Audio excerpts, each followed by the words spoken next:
So, it is great to see New Holland back at Lamma.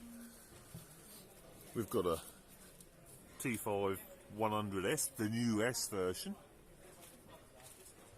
Very basic inside, but that's what it's designed to do. Obviously, we looked at the 140 DC, was it last year? Cracking little tractor. This is that tractor's little skinny cousin, basically. Less horsepower, but back to basics. Just a good, honest, basic stock tractor. Nice little compact machine, 100 horse, jobs are good. Then we've got the 225, lovely long wheelbase T7. And then, oh, there she is, sports fans. The old 340. Now, me and Mucka had a great time testing this. Well, I say testing it. We didn't test it, did we? We had a 3-metre sumo behind her. She would have took a 6-metre, a 9-metre. She would have took anything you put on the back, I reckon. Super, super tractor. Just took what's best of the T7 HD range and just more. And I don't remember her being so big, but she is a monster. But lovely lot. All the tractors, all on Mitchie Axia Big 2s. Nicely, you know, all the lovely white on there. Looks lovely. And then there she is, the new star of the show.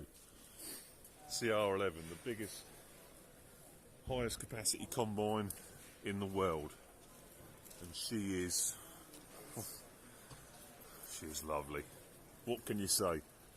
More horsepower, more cleaning capacity, more automation. I mean, look at the clearance on it. These white panels flip like the handles at the top, and then they just lift out. Plastics are nice and easy to get out. Get access to your rotor.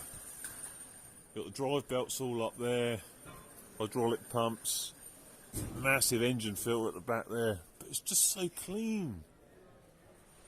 Just so clean. But it is quite a long combine, but I mean, she's a monster. She is a monster. Obviously, we're on the smart tracks there. Got the Mitchie, the Series X bibs on the back, so they're obviously a nice tall tyre. So they're also a nice tall tyre, long footprint for, you know, flotation. And then you see we've got the sensors here. Is that sensor? So that's a chaff sensor.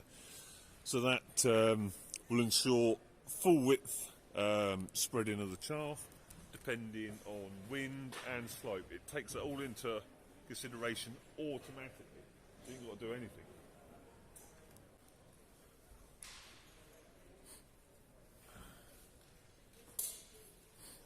Got a big old folding auger on the back.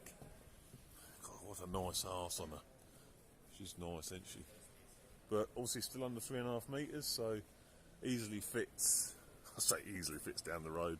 You know, it fits down the road far easier than, you know, a combine with flotations on, anything like that. But the other thing about her is she's gorgeous, just lovely flowing lines. People often say to me, it doesn't matter what a machine looks like, as long as it does the job. Well, I disagree. You're never going to buy an ugly machine, are you? And that is not an ugly machine. Absolutely gorgeous. Reminds me of the new baler range, you know, the big balers, like, just lovely flowing lines. Just a gorgeous looking machine. Can't wait to see one in action.